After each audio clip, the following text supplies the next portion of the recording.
খবরটি নিবেদন করছে জীবন সুরক্ষা হাসপাতাল, গোবিন্দপুর সিগন্যাল মোড়, শান্তিপুর, নদিয়া। স্বপ্নাদেশে পেয়েছিলেন মাকে। খেজুরের ও কলাপাতার ছাউনি মন্দির থেকে প্রায় 8 দশক ধরে পূজিতা হয়ে আসছেন মা। ভক্তবৃন্দদের বিশ্বাস, ভক্তি ও মনস্কামনা পূর্ণ অর্জনে মা হয়ে উঠেছেন রিমাতা কৃত্তিকা কালী। কথিত আছে, মায়ের কাছে যে আসেন সে কখনোই আশাহত হন না। প্রতি বছর বৈশাখের শেষ মঙ্গলবার বাৎসরিক পুজোর মধ্যে দিয়ে নতুন রূপে মাকে আরাধনা করেন এলাকাবাসী সহ রাজ্যের বিভিন্ন জেলার হাজার হাজার ভক্তবৃন্দ। মায়ের অপার মহিমার কথা শুনুন মায়ের ভক্তবৃন্দ ও মন্দিরের পুরোহিতের মুখ থেকেই। Bureau report, NE Bangla. আমি সভাপতি পদে আছি এবং এটা দীর্ঘদিন যাবৎ মায়ের মন্দির প্রতিষ্ঠা 72 কি 75 বছর হচ্ছে। আমি 50 বছর যাবৎ এখানে মায়ের মন্দিরের সাথে যুক্ত আছি।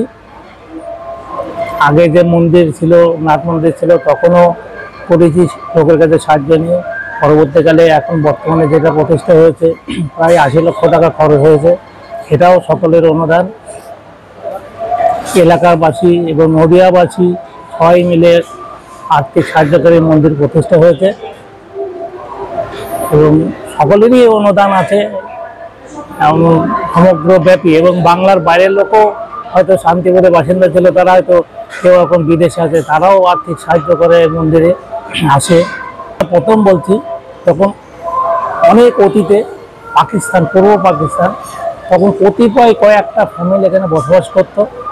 ঠিক যে মন্দিরটা প্রতিষ্ঠা আছে সেখানে খেজুরের পাতা এবং কলার পাতা যে ছোট্ট একটা মন্দির করা ছিল, ছোট্ট একটা মায়ের মূর্তি বসানো ছিল। তৎকালীন তখন ইংরেজ আমল ছিল, এখানে কোনো এক সাহেব যাচ্ছিল কৃষ্ণনগরে। তো হঠাৎ করে তার একটা বাচ্চা ছিল, এটা তো 3 থেকে 4 বছরের বাচ্চা।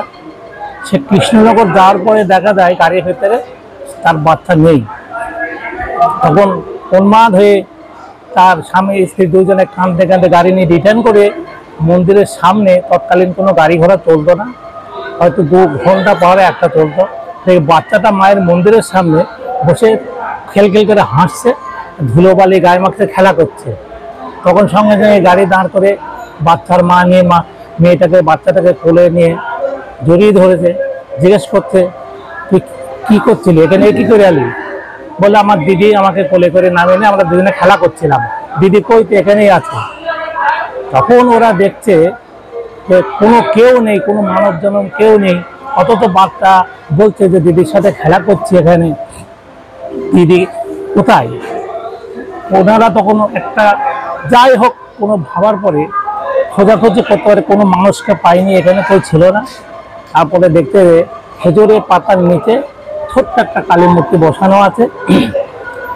দেখার পরে ওনার মনে তখন একটা জেগেছে, নিশ্চয়ই মায়েরই কোনো লীলা হবে। তখন রামপদ মালাকার ছিল লাইনের পাশটাই, পূর্ব পাশে, সে এই বিয়ের মুকুট বানাতো তৎকালীন। তার কাছে জিজ্ঞেস করে, ও ভেবেছে কোনো অফিসার হবে, যেহেতু রাস্তার উপরে, সরকারি রাস্তার পাশে ঘর করেছে, হয়তো ধরতে এসছে, ও পালিয়ে যায়। যাক, তাকে আশ্বস্ত করার পরে, বোঝানোর পরে যে এরকম এই ব্যাপার হয়েছে, আমি মন্দিরে যদি কোনো কাজ করি তাহলে আপনাদের কোনো আপত্তি আছে কি না? তখন ও বলছে, আমি গ্রামের লোককে জিজ্ঞেস করি। তখন কয়েক ঘর ফ্যামিলি ছিল, তাদের জিজ্ঞেস করার পর তারা বলছে হ্যাঁ করেন। ভদ্রলোকের বাড়ি কলকাতায় ছিলেন, এখান থেকে কলকাতায় চলে যায়। কিছুদিনের মধ্যে লরি করে সিমেন্ট, বালি, ইট, পাথর যা যা সামগ্রী লাগে এবং মিস্ত্রি ওখান থেকে নিয়ে আসে। এখানে তাঁবু খাটিয়ে প্রথম যে মায়ের মন্দির প্রতিষ্ঠা হয়েছিল সেটা ওই ভদ্রলোকই করেছিল। তার নাম হলো বঙ্কেশ মুখার্জি। সেই ভদ্রলোকের যে মেয়েটা পড়ে গেছিল এখানে, বছর কত, এই 8-10 বছর আগে এই মন্দিরে এসেছিল, খুব বয়স্ক হয়ে গেছে, প্রবীণ, আমেরিকায় থাকে। সেখান থেকে কলকাতা আসা করে হয়তো মায়ের কথা মনে পড়েছে, এখানে এসেছিল, আমরা এখানে সবাই দেখেছি। তারপর থেকে আজকে মন্দির মায়ের চলতে চলতে এই প্রতিষ্ঠা এই জায়গায় এসে দাঁড়িয়েছে। এখন ব্যাপক সমাগম, মায়ের প্রণাম চারিদিকে এবং খুবই জাগ্রত মা, আমরা সবাই শ্রদ্ধা করি। আমি আমার যতটুকু পারি আমি গ্রাম থেকে মানুষের কাছ থেকে সাহায্য পেলে এখানে মন্দিরে দিয়েছি, নিজের সামান্য সামান্য কিছু দিয়েছি। এবং আমাদের যে কমিটি করা আছে বারোয়ারি ট্রাস্টিক কমিটি, সবাই মিলে সাহায্য করা হয়। মায়ের পুজো বৈশাখ মাসে, কোনো তারিখ না, বৈশাখ মাসের শেষ মঙ্গলবার, যে তারিখও হোক যেদিনই হোক, বৈশাখ মাসের শেষ মঙ্গলবার মায়ের মূর্তি নতুন প্রতিষ্ঠা হয়। মায়ের মূর্তি মন্দিরেই করা হয় এবং এটা রাত্রিবেলায় প্রতিষ্ঠা হবে। আগের মাকে আজকে বিসর্জন দিয়ে দেওয়া হবে মন্দির থেকে বের করে, এই মাকে নতুন মাকে আবার প্রতিষ্ঠা করা হবে। তারপরেই সঙ্গে সঙ্গে যখন পুজো শুরু হয় এবং মহাপ্রভুর যে নাম কীর্তন সংকীর্তন হয় তার অধিবাসে শুরু হয়ে যায়। পরের দিন বুধ বৃহস্পতিবারে 2 দিন এক নাম সংকীর্তন হয়, বৃহস্পতি শুক্রবার নীলা কীর্তন হয়। তার মধ্যে কোনো তিথির যদি হেরফের হয় সেটা এক দিন বেড়েও যায়, একাদশী পড়লো বা কিছু হলো, এই ধরনের কোনো পেতে পড়ে গেলে একটা বেড়ে যায়। তো আগামী রবিবারে আমাদের সেই আমাদের ভোগ মহোৎসব সিস্টেম হচ্ছে, নিত্য পূজা হয়, 2টো ব্রাহ্মণ আমাদের রাখা আছে। সকালবেলা পুজো হয়, দুপুরবেলায় পুজো হয়ে 1টায় মন্দির বন্ধ হয়ে যায়, আবার 4টে খোলা হয়। 4টে থেকে রাত 10টা সাড়ে 10টা অবধি মন্দির আবার নিত্য পূজা হয়, প্রত্যেক দিন আরতি হয়। এটা হলো নিয়ম আছে এখানে সব মন্দিরেই, মায়ের মন্দিরে সব জায়গায় দেখবেন। শনি আর মঙ্গলবারটা মায়ের একটা থাকে আলাদা, মানে এখানে দর্শকের প্রচণ্ড ভিড় হয়, ভোগ হয় এবং জনসাধারণ ভোগ যারা আর কি মায়ের ভক্ত তারা প্রসাদ।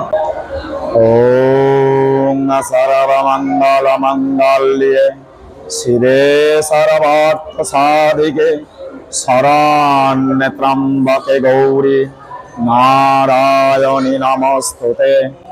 জয়ন্তি মঙ্গল কালী ভদ্রকালী কপালিনী দুর্গা শিবা সমাধাত্রী স্বাহা স্বাধা নমস্তুতে।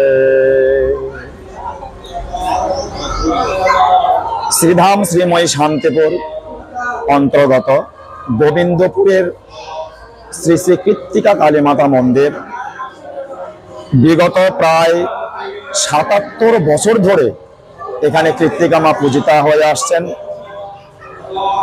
কথিত আছে পূর্ববঙ্গ থেকে আগত স্বপ্নাদেশে মা আমাদের এখানে আবির্ভূত হয়েছেন। আমাদের এই মা খুবই জাগ্রত, বহু দূর দূরান্ত থেকে বহু ভক্তের সমাগম হয় আমাদের এই মন্দিরে। বিশেষত শনিবার, মঙ্গলবার, অমাবস্যা, পূর্ণিমাতে বহু ভক্তের সমাগম ঘটে। এখানে বহু ভক্তদের প্রসাদ বিতরণ হয়।